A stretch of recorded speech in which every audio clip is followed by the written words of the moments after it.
اور ابھی ایک افسوسناک خبر شامل کریں گے میاں چنو سے، جہاں معروف عالم دین، عالمی شہرت یافتہ مولانا طارق جمیل کا بیٹا گولی لگنے سے جاں بحق ہو گیا ہے۔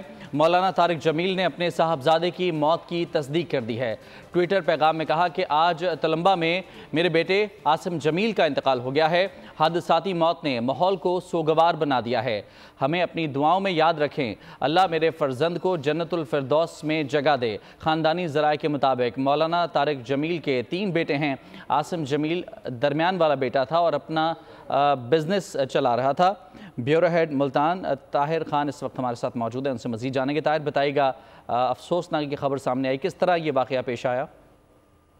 بالکل، یہ انتہائی افسوسناک خبر کچھ دیر قبل سامنے آئی ہے، جہاں پر مولانا طارق جمیل کے جو درمیان والے بیٹے ہیں عاصم جمیل، ان کی فائرنگ لگنے سے موت کو پولیس نے کنفرم کر دیا ہے۔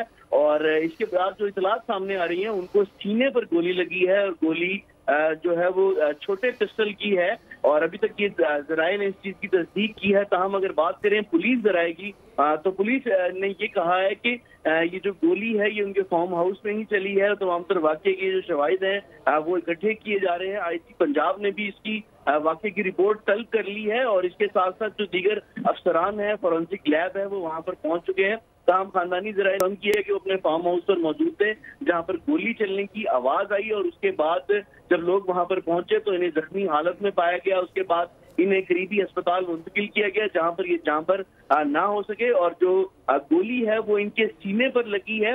اور اس کے ساتھ ساتھ کرائم سین سے اور فورینسک لیب دیگر بھی شواہد اکٹھے کر رہے ہیں۔ تاہم ابھی تک یہ کہنا قبل از وقت ہوگا کہ ان کو کسی نے گولی ماری ہے یا پھر انہوں نے خودکشی کی ہے، کیونکہ ابھی کچھ ہی دیر میں جو حقائق ہیں وہ مزید سامنے آئیں گے۔ جی ٹھیک ہے طاہر، یہ بھی بتا دیجیے گا کہ مولانا طارق جمیل خود ابھی تلمبہ میں موجود ہیں، اسی جگہ پر موجود ہیں؟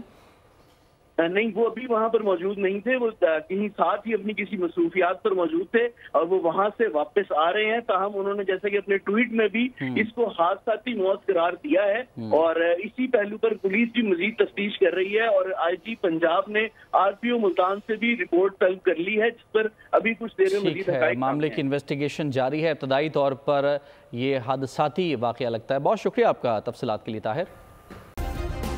سبسکرائب کریں اور بیل دبائیں تاکہ کوئی خبر رہ نہ جائے۔